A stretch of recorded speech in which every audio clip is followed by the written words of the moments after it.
Aloha. In the world of science and philosophy, hypothesis testing is a cornerstone of inquiry, shaping how we approach questions about reality.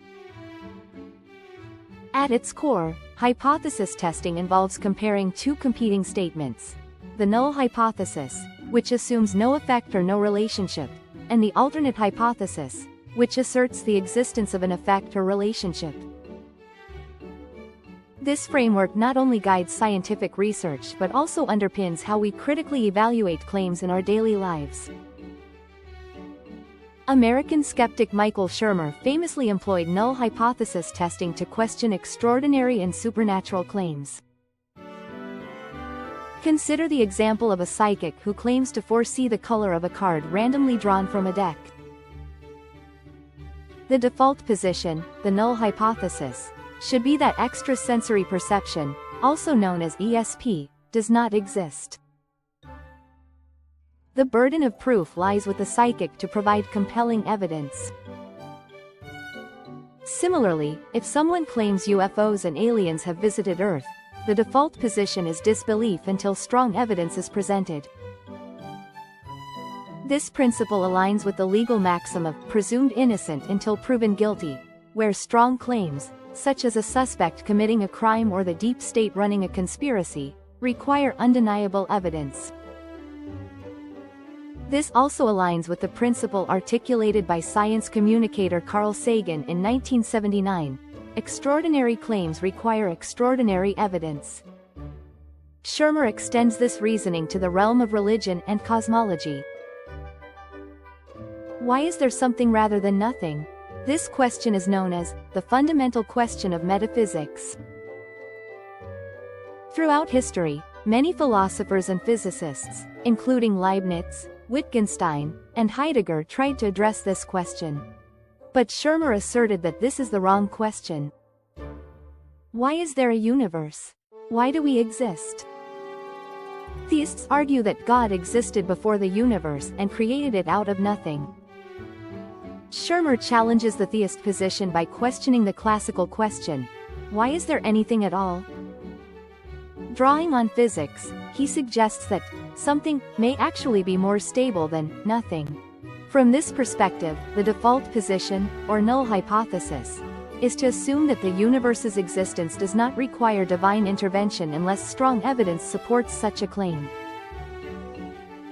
It seems that there are sound explanations of something rather than nothing.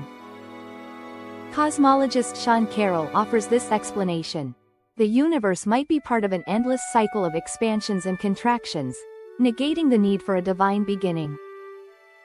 Others posit the existence of multiple universes, each with different natural laws, one of which happens to support human life.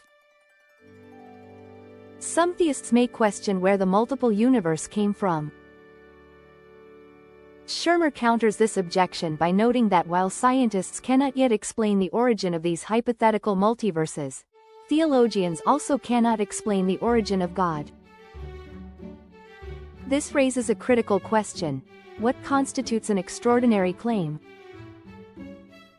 While the cyclic model of the universe is an intriguing alternative to the standard Big Bang theory, there is currently no strong evidence to support it. Indeed, cyclic models face several challenges.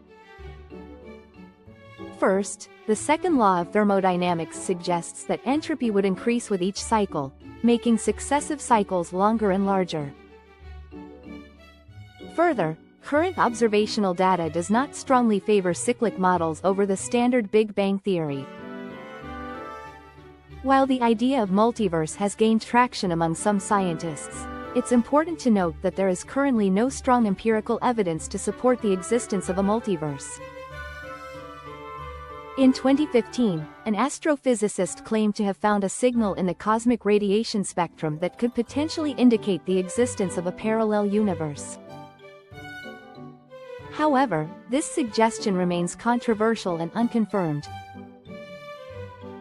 George Ellis, a prominent cosmologist, emphasizes that the multiverse concept is not a traditional scientific theory due to its lack of observational testability.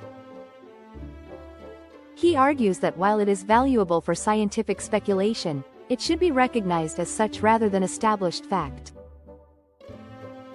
In a similar vein, Paul Davies, cosmologist at Arizona State University, asserted that the notion of multiverse is unscientific and ad hoc.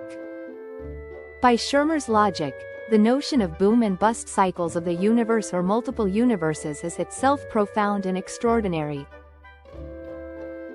Thus, the null hypothesis should be: there is no expansion and contraction cycle in the universe. There is no multiple universe. My default position should be disbelieving in these theories until seeing very strong evidence.